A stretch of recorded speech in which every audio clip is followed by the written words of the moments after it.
Okay guys, so welcome back in Monday morning, and we're going to do another edition of a show that we're really enjoying, and it's Why in the Bag. Okay, so yesterday was an unbelievable tournament. Okay, so obviously Rory pulling home for the win, unbelievable back nine, 8 birdies in the last 13 holes. Total craziness. That was unbelievable. Yeah. I mean, so crazy finish. So let's chat a little bit about his kind of equipment, and we've got a guest to help us with that. You're playing. Who's this guy in the middle? Who's this guy in the middle? New face for right? the channel. So we've got Mark Zecchino from Golf Talk Canada, who's in with us today, and Mark is also on PGA Tour Radio. Yeah, but I was not at Bay Hill. Not at Bay Hill. This week off. Week off. Well, so to speak, a week off. I was still working, just not working PGA Tour Radio. Right. But I was glued to the screen on Sunday, waiting to fly home. I was catching a very late flight Sunday evening home, and my plane got delayed. And it was the first time, I think, all year that I was so excited. My plane got delayed because I said I was with my wife, and I said to my wife, there's no way we're leaving. I'm not getting on that plane until this thing's done, right? Yeah, and what a performance by Rory. Yeah, I know. You were texting me from the airport last night, and we're going, this is unbelievable, knowing that we're going to be doing this today. So what a finish, what a leaderboard, what a tournament. It's kind of become a bit of a major amongst the regular tour events. I mean, anytime you put Arnie's name on it, Jack's tournament, Memorial, these types of things, these are mini majors in a sense, aren't they? Because as soon as you get the Arnold Palmer Invitational on your resume, that's a box ticked as a player. It definitely is. Right? It was interesting that Rory said he never used to go, and now he actually regrets it, and he wishes he had gone previously. So I think it was a cool spot for him to get the win. Yeah, definitely. Okay, so let's chat a little bit about the equipment side of things. And really interesting week. He'd made a few changes to the bag. Coming into it. Showed some decent form early in the season with the new gear. In the Middle East, he had a playoff loss out in the Middle East. Then went in a bit of a funk, didn't he, with his form? Kind of wondering what really happened in, obviously it's a long flight, but it ain't that long. Right? Left his game in the Middle East. He did leave it there, It looked like he was going to win multiple times early in the season on the European Tour playing in the Middle East, which quite often can be golf in a dome in the desert, can be perfect. Sure. But you really anticipated a huge early start for him. At least I did. I said, he's going to have at least one, if not 2 wins by the time we get to Augusta. For sure. It didn't look like it was going to happen. I know. And now it looks like, okay, maybe it is. So. Yeah. And here's something. I mean, and we have talked a lot about Tiger since he came back in the last 2 editions of Phil's win in Mexico, and obviously Casey last week. But the Tiger factor, I think, for Rory can't be overlooked. That he'll feel the buzz from Tiger being back. I was thinking that last night. I was thinking, I'm wondering if he, like Phil, having that, Tiger's back, I got to play my back. I want to be in that group. I want that spotlight. I think he was mentioning the roars on the course. He wasn't mentioning it in a distraction or a negative way. I think he was kind of whoa, this is the vibe that I like. And he loves those big moments. He's not a guy that gets kind of nervous from too much pressure, I don't think. He doesn't like to be scrutinized, but I think he loves the fan atmosphere. So there's no question that was probably a little bolster for him. So quick question for you guys, not to get too off track, because I know we want to talk about what's in Rory's bag, but since we are having this conversation, and since I was at the Valspar, the flip side of that coin, which is a shock to me, and it's just for the moment, because we know this guy loves the spotlight. We know this guy might be the best between the ears on the PGA Tour if we throw Tiger out of the equation. Right. Jordan Spieth's Thursday, Friday at the Valspar, when he could have had that opportunity to show Tiger that he's now the man, or this generation is different now. And instead, he goes out on Thursday and Friday, really just nowhere to be found, misses the cut, lost in the wilderness. Am I putting too much weight in that? Is it just him? Is that a coincidence? Or do you think Tiger's presence hurt him? I think when you get in that environment, right, so the pressure's on, and if your game is there, you thrive in it. You play better, and it takes you to a different level. I think if your game's not quite there, it can drop you below your level. Yes. So it can affect you both ways. And I think Tiger being there, in the moment, if you can reach within yourself and you're playing quite nicely, you can maybe play 10% better. For sure. But you can certainly play a few percent worse as well. His putting has been so poor compared to his standard for so many weeks. I think him coming in with that added pressure of Tiger, as you said, it didn't help him. If he had been putting the lights out, I think he would have been fired up. Yeah. But he just hasn't been making any putts. He's got a couple of weeks, right? He does, Before we get to Augusta, who knows? He's going to have to find something. Yeah. And that's the thing, and you know what that's like. We've a saying, that it's horses for courses, and Spieth will instantly feel more comfortable when he walks through those gates. I When agree. he takes that drive up Magnolia Lane, he will instantly feel a little better within himself because he's in familiar territory. True. He's home in a sense, you know, where he plays well. He knows his game is suited to Augusta. So, you know, I wouldn't be surprised if he's somewhere in that mix. All of a sudden, he finds it. Yeah, We'll absolutely. see. We'll see. I know. So let's get into Rory's gear. Okay, so been fiddling around a little bit, and this week made a pretty wholesale change to his major weapon, his atomic bomb, which is his driver. Right, so he's got the M3 8.5. Weight, the two weights in his driver from the pictures I saw were all the way forward in the head. Right. And this is something that's been really interesting to me because he's playing 8.5, weight all the way forward. Justin Rose doing the same. That tells me that driver for them has been pretty high launch. If they're trying to take all the deflection from the CG, adjustable CG forward and back, that tells me that they really want to keep that face with as little loft as possible on it. Will that also make the head or the technology in the head reduce the spin as much as possible? For sure. So maybe, like I said, you know, obviously a new head, obviously great technology because everybody keeps winning with it. It's unbelievable the amount of wins they had. But maybe spinning a little bit more than the last generation. I think launching. I think what we're Launch seeing angle. is the launch angle on M3 is pretty high. Interesting. And actually, having talked to a few guys at TaylorMade, they're actually talking about lofting down. Really? Which is interesting. Which is the first time in a long Gone time. the other way. Right? Because they were talking about the other way, SLDR was the whole loft up campaign, 17 launch, 1700 spin, you know, that was get more loft in your hands. This seems to be that guys are going a little bit lower in loft. Right. Interesting. So it's really interesting. But for me, you know, being a geek of this kind of nature, to see him change the shaft this week was really interesting. So he went to Tensei Orange. Rory's played the Kurokage XT for a long time. So this is the Tensei Orange. So what would be the difference for someone who's not familiar with the shaft? I'm very familiar with the TaylorMade product. As you guys know, I'm a TaylorMade guy, always have been. They can't get me in something low enough right now in the loft. And I don't want my shaft to feel like a board. So I'm also very scared of trying to control my trajectory with stiffness and maybe too much of an extreme in a movement of a kick point in the shaft for me. But the head I love the look, I love the feel, I love the adjustability. But I'm always nervous with the shaft to not go too firm. Right. So what did he do by making this move in the shaft? Well, so Tensei Orange is counterbalanced. Okay, so it is a low launch, low spin categorized shaft, but it has a very high balance point. That for Rory actually allowed him to put a little bit more weight in the head. So that was the thing for him. So he was actually able to get a little bit more head weight, which allowed him to control his shot shape a little bit more. So he had to raise the balance point of the shaft in order to achieve the same overall balance of the club. So that was some really subtle changes that he made to his driver that gained him that control. I mean, we all saw the drive down 16. Oh, yeah. You know, 377 yards. Took it on a line that was just ridiculous and had 120-something yards in. Yeah. It was ridiculous. Driver sandwich. Yeah, par 5. Into a par 5. So they call it a par 5. Yeah, I know. Well, they may need to address. They said that. 4.39 or something stroke average. It was something playing. crazy low. So was he? Are you saying that's like a swing weight change?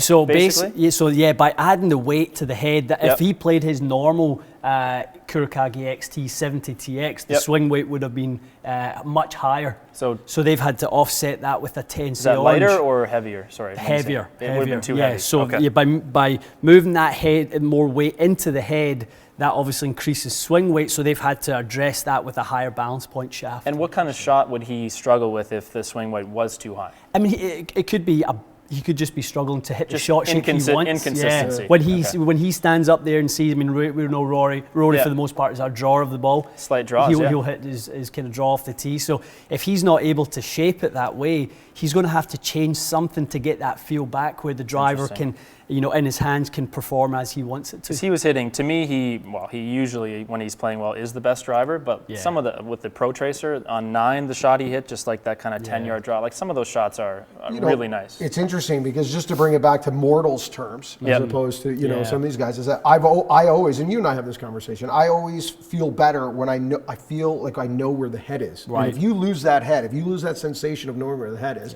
talking about swing weight, really, right? Definitely. Like timing, it it won't find its slot. It will get out of sync. You can have all the best positions in the world, but if they're not synced correctly in the proper timing, it's still a sport. Yep. People forget that it's still a sport. Of course, yeah. Now, and I've had some struggles with that as the equipment overall has become lighter over the years. For the general public, you know, walking in, buying something off the rack, which I would never suggest. I would always suggest somebody come see someone like yourself to get this fitted properly because lighter isn't always necessarily better, as we know. And it's not going to always work as we think it will. Lighter equals faster. It doesn't always work that way. Because you made the great point there, weight equals timing. Yes. Timing is what creates faster. If you give me a sledgehammer, I will be at my best. Yeah. Right. Now, curious, just because you brought it up on 16, and I wanted to save this conversation for on camera because we have these conversations obviously really good over a coffee or a beer at any point. And then we go, why weren't we recording that? Right. But let's look at Rory and let's look at Tiger on 16 yesterday. Yes. Rory's numbers are off the charts, but you know, from my standpoint, I'm looking at ball speed and swing speed. I'm looking at Rory and I'm looking at Tiger, and I'm going, okay, they're very much the same. Yet Rory had no problem taking over that bunker, and to use Tiger's language, committing to flying that corner, which Tiger couldn't do, and he had problems that week doing that, which surprised me because numbers were the same. And then to take it one step further, which is something that has kind of bothered me for the last 24 hours. You know, Tiger, and listen, I'm giving him an A grade already. The fact that what he's been able to do is incredible. Okay, but the fact that he sees a shot maybe in an older eye than Rory. He sees a shot that maybe a player would have hit 15 years ago, and he tries to play a monster 50-yard cut around that corner. And, you know, today's technology, the ball doesn't move like that. I know he's playing more of a high-spin ball off the driver than most of the guys, but still, he didn't have to go to that extreme. Just curious what you thought about why those numbers don't line up the same, even though, you know, to myself, seeing them on the screen, they should be. And I guess part two of that, are you shocked he tried to hit such a banana cut around that corner? Yeah, no, definitely. I mean, I was watching that going, you know, what are you doing? First and foremost, why are you swinging at 110% trying to hit a cut? That's a good question to begin with. Yeah. Most people, when they swing at 110%, I mean, I know we're talking about Tiger Woods, okay? So his face control is significantly higher than average Joe. When I see people swing quickly, the face rotates faster, and you encourage left for a right-handed player. So I'm looking at him swinging that quickly, trying to hit a cut, going, this is a disaster waiting to happen. I agree with that. I think he just overall with his driver, I think he's trying to hit too many fades, way too many. Because big fades. Yeah, big fades. And at Valspar, I thought he mixed in some draws, and his draw swing looked great. I think for him, when he gets so one-sided, where he only hits draws or only hit fades, that's when he's not good off. Do you know the challenge is right now though for Tiger with where he swings at, and you know, for me when I look at it, when he tries to hit it straight, he gets stuck. Yes, the left alignment for him on the tee box is what allows him to hang on to the face a little bit. So he's actually not hitting the cut from the traditional out to in swing path. He's manufacturing the out to in swing path with left alignment, trying to hit, kind of like what we talked about in Power Fade video. It's almost like a block cut. That's the tour cut. A modern version of what Trevino used to do. That's what it is. It's the block cut. And if you go back and look at the drive he hit on 6 yesterday, it maybe faded a yard. And that's the shot. When he hit that shot, I was like, whoa, that is a great tee ball. And I think in his mind, that's neutral. Yeah, in his mind, that is a neutral straight ball flight. I think so. A cut to him is so extreme. But I'd like to see him hit that straight cut, the ball that falls maybe a yard or two. But because it's a more neutral. But you know what's funny? Between the two of us, we have 14 majors. So I know. That's the thing, isn't it? How can you fault anything that he does? I'm cutting the guy up, and I have no right to do so. Well, I mean, hopefully he can. His game's trending, isn't it? And that's great. Yeah. You know, I just wish I'm sure he wishes he could have 2 swings back all week. The swing on hole number 3, which was his 12th hole on day 1, where he hit it out of town on the right-hand side, and then that one where he hit it out of town on the left-hand side. Those 2 swings, if he had, taken those again, maybe we're in a playoff right now. He'd be right there. But having been to the course, and we were just there a month ago, honestly, those out of bounds, they're not that far off the fairways. On TV, it's easy to say, "Oh, Tiger hit a terrible shot there." Honestly, the houses on the left and the driving range, I think it's the driving range on 3 or 9. They're pretty close on those left sides. Like he's not hitting that bad of a shot. He just kind of picked the wrong start line, I think. For sure, I know. Anyway, so sorry to. We'll get back to Rory. It's great. These are all conversations. So back to Rory and his fairway woods. Yes. Okay. So M3. So we've got that there. Yep. So we've got M3, 3 and 5 wood. 3 and 5 wood. 2 different shafts in them, interestingly. Yep. Tensei white 80TX in the 3 wood, which is a shaft we have here at TXG. We don't have that particular one. It's a little bit more than most of our customers need. Yeah. And he's playing a 15 loft in the 3. Correct. And what's his 5 wood? 18? 19. It's 19. I believe it's 19. Okay. So 2 different shafts. Another thing to mention, we talked about Casey and his Mitsubishi shafts last week. He's used those forever. Mitsubishi driver 3 wood again for Rory. So they've had a good few weeks. Bit of a common sort of run. A lot of TaylorMade wins, a lot of Mitsubishi wins in the shaft count, which is interesting. But on the 5 wood, he goes to an old favourite of his, which is the Fujikura P95, which is the Pro 95. Talk about counterbalance. That's the Pro as a counterbalance fairway shaft. So 95 grams sounds like a lot of weight, and it is. But with the balance point being higher in the shaft, it actually doesn't. The swing weight, the feel of it isn't as heavy as some other 95 gram shafts. And he's hitting different shots with the 3 wood versus the 5. Like to me, a guy who hits it that far, 3 wood is the safe tee ball. 5 wood is the second shot par 5. Higher, lands soft, lands like a 7 iron. Which would make sense why he completely went the different direction with the shafts. Definitely, without a doubt. Okay, so irons. Let's chat a little bit about that. So P790 UDI 2 iron. Pretty common on the PGA Tour right now. So we're seeing Tiger use that a lot. Even Rory talking about his tee-ball choices. A lot of 2 irons out there. DJ's had it in the bag for Justin Rose too, same one? Justin Rose, Yep. A bunch of the guys are using that. Playing with the loft, I notice a lot of these guys. Some of them have it bent to like as much as 16, as little as 16, and some of them kind of more stock around 18 to 20.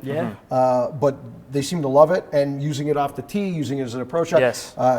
Dustin, in the way he hits those long irons, he doesn't need anything else but that. But they seem to love it, and I expect a lot of the guys. I don't know how you feel, but a lot of guys started the year with M4, moved to M3. A lot of the guys, started with P730s, and now they're into blended sets. I expect more guys to go to that driving iron as a consistent theme for the year for TaylorMade. I think that is a great segue into Rory's set because it is a truly blended iron set now. It's really interesting. So in actual fact, he has 4 different iron makeups within his set. Oh wow! So he has P792 iron. P750 4 iron, P730 the blade, the Roars Proto in the blade, 5 to 9 iron, and then he has the mill grind pitching wedge. Interesting. 4 separate models within his iron range, which is really interesting. So guys, that's performance over anything else. That's not going with a generic set makeup and hoping for the best. This is testing at its finest. He's testing all these things, and they give him the characteristics that he truly wants out of all those clubs, and that's why he's put them in the bag. And you guys should look at the same thing. And so that's probably one of the most blended sets on tour in terms of starting big, for lack of a better term, and going down to the smallest. Exactly. And his pitching wedge, you said, is actually a milled. It is. So there's been, I'm not going to segue too far because we got requests to make a whole video about this. A lot of tour players are using like a Vokey for their pitching wedge. And people kind of want to know why, and it's a big trend. So he's another guy that does that. My reaction to it is they want to make that more of a scoring club. They want to look at it and think, I'm firing at the pin versus I've still got 9, 8, 7 iron. That's my idea, but I think we got to make a full video on that. We will do. We will do for sure, because actually, without kind of giving the punchline away, it's probably not what everyone should be doing, is it? Yes, and I think that's kind of going to be the interesting thing to say, okay, yes, those guys do it, but there's a reason they do it for their game, and it may not suit. So it's all performance related with what you're trying to get, whatever the function of that club is for you. So Rory, he's hit a lot of those pitching wedges, so it's a touch and feel club for him, where he's maybe dialing back some certain yardages, and the weekend warrior out there maybe wants the wedges to perform a bit more like the irons, forgiveness and a little extra ball speed. That's the thing. It's forgiveness alone. You're going to lose forgiveness on something that's not got any cavity to it. Definitely.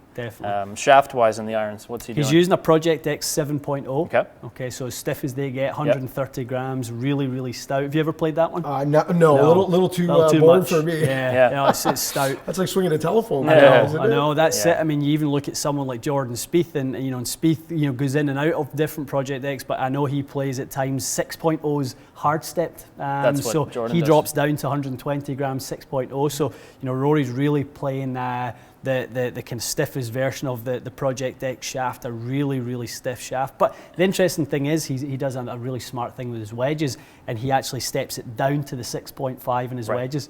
So where the non-full-blooded swings are, he has a little bit more feel, likes to feel the shaft a little bit more on the non-kind of full-blooded Another swings. video that we have to make, because a lot of people are asking about that same thing. That's it, how wedge shafts perform. Exactly. Why do they often have different shafts in one versus the other?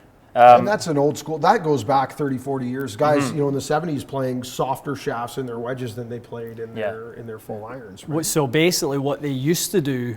So say you want, say you're back then, right? Dynamic Gold S300s. So you'd play your set of 4 to pitch and wedge, and you've got your taper tip shafts, and it goes all the way through.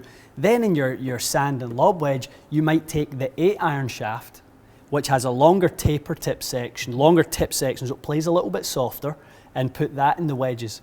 Okay. So rather than actually having the wedge shaft in the wedges, so you'd play the 8-iron shaft, which is softer. Right. So it's equivalent of soft stepping twice. That's what soft stepping means. That's what soft stepping is, when you step the iron back. So hard stepping is when you take a 7-iron shaft and put it in the 6. That makes it play a little bit stiffer. Soft stepping's going the other way, putting the 5-iron shaft into the 6, so it plays a little bit longer. Will that apply, guys, in a stepless shaft?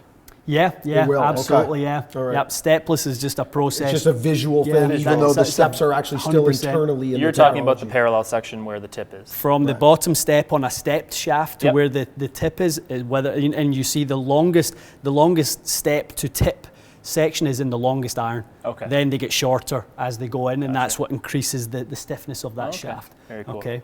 And to get back to the profile of his 7.0s, is he playing those to take the spin off mostly? He's just so much speed. It's all control. So keeping the shaft deflection consistent and not hitting wayward shots. Timing and that sort of stuff. Yeah, when you're as quick as that. I mean, I've seen some of his iron numbers. His 6-iron speed on TrackMan with his 6 is about 96, 97 miles an hour. It's fast. PGA Tour average is 92. And for him not to play Dynamic Gold X7s or something, why, just briefly, do you think he doesn't play those? I think he's just always played Project X. Likes the feel. Yeah, he's ever since he came out on tour. He played Project X iron shafts, very comfortable. Same reason Tiger plays X100s. He's never really flirted with any other shafts. I'm sure at times he's tried them, but he just knows what they how they feel. And how clearly they his numbers are he hits them plenty high and far. I mean, definitely. It's not like he's leaving yards on the table. Yep, that's exactly it. Very cool.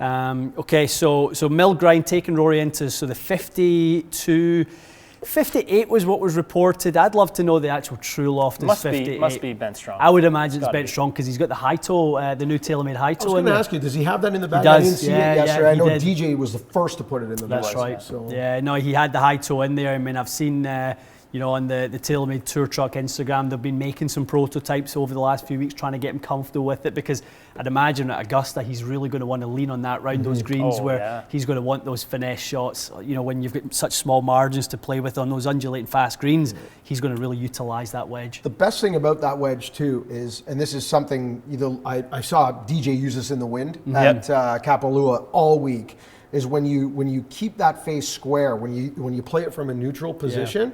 They've managed to move the center of gravity in the wedge a little higher up the face, so those guys can hit those mid-trajectory, low-trajectory wedges and still have the bite without having to give up that control. That's interesting, yeah. But yet when you open it, because of the grinds on the heels, and I know they're customizing all this for these guys in Tour Band, they can still play the high soft one. For sure. You get to Augusta, some of those super tight lies with the grain going against you, to be able to hit that shot a little lower and have it. That's going to be a huge weapon if he can get used to it and fall in love with it the way DJ has. Is that what he chipped in on?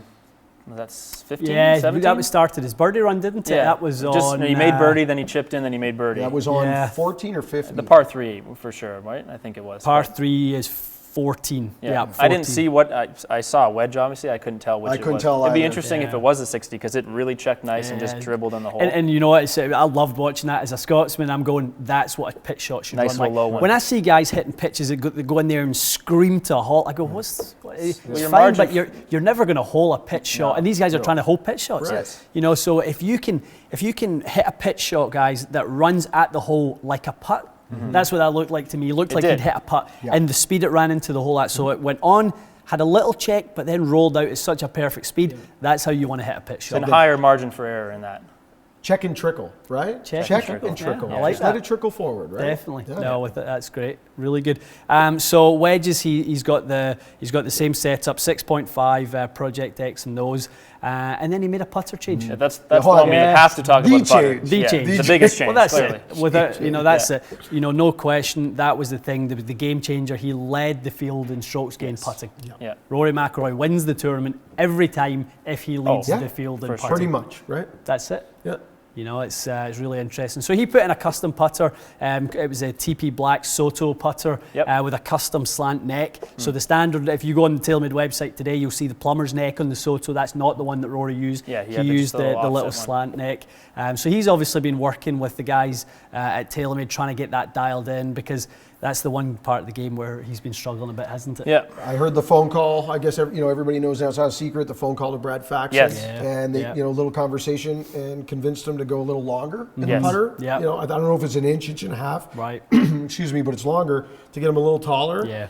So custom neck, custom length, taller over the ball. Looked like he was putting into a bathtub for 4 He really did. I Just know. letting it flow big time. So Rosie said that in his post-round press conference, that he just, he said his putting was outstanding. He said a bit of a slow start, missed a couple early in the round, and then he started seeing one or two going in, and he said after that it was autopilot for McIlroy So from good. there. So I think I really want to touch on two more things with Rory's equipment, and I want to go next to the ball.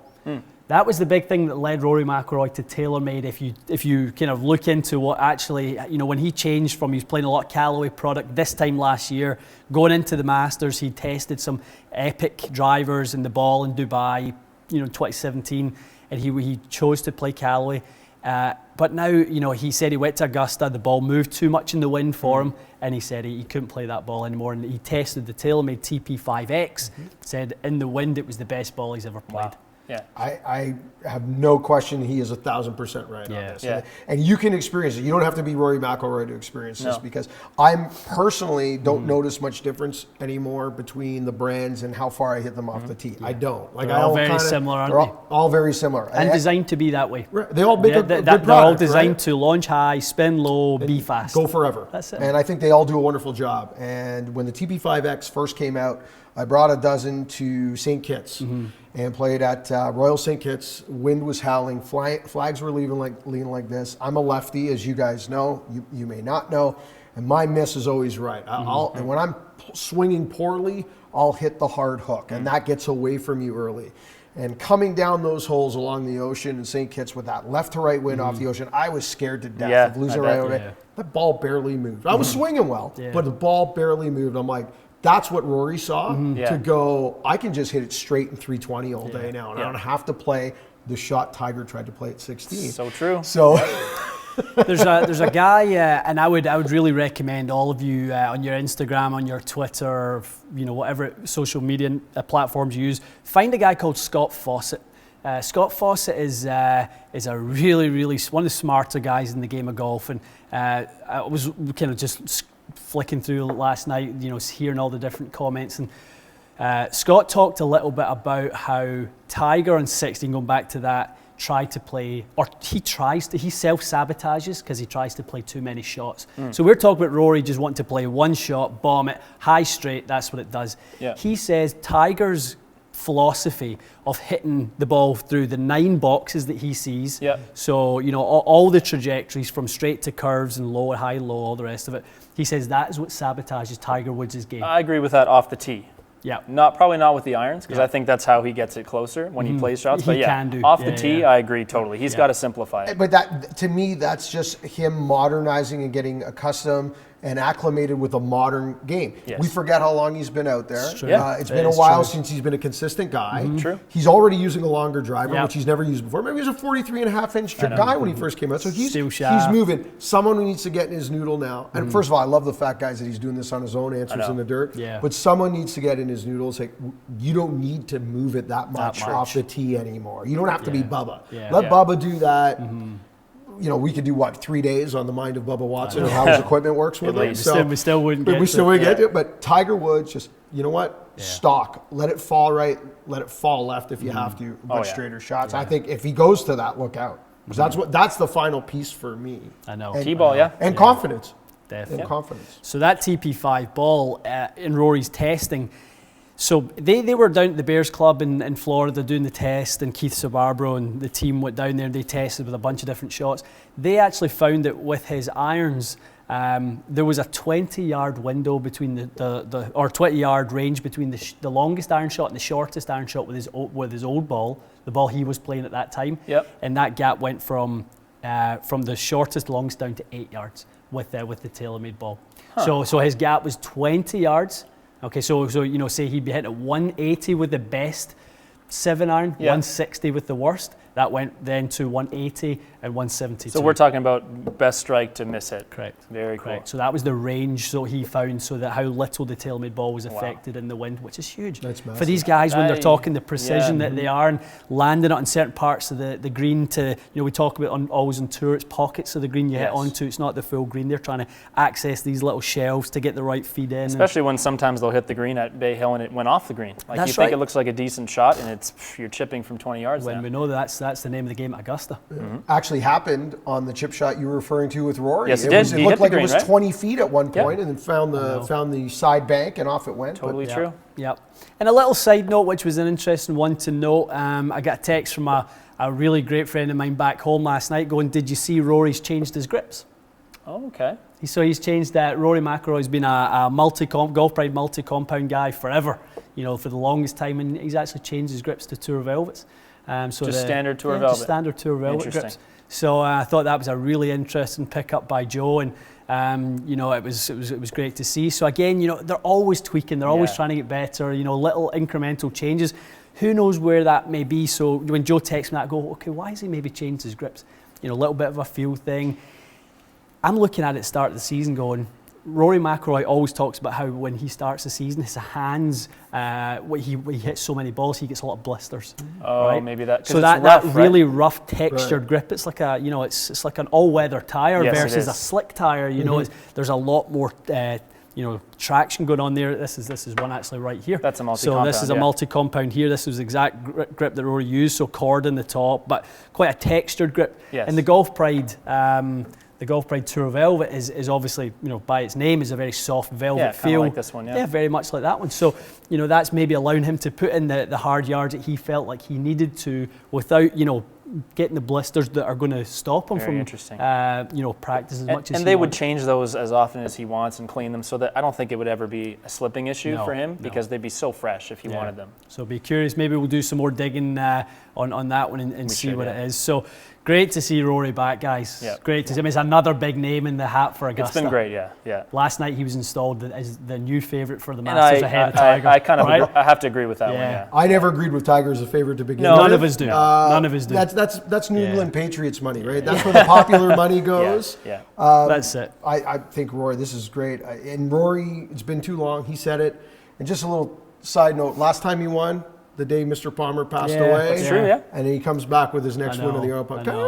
It's a little bit of fate there. Maybe some things lining up for a career Grand Slam. Well, we'll see. I mean, I don't think any of us would begrudge him, would we? To see him get the career Grand Slam. He's certainly someone that should be up there week in, week out, and it's nice to see him back. Excellent. Guys, thanks so much, and we'll look forward to seeing you again next week in our Why in the Bag.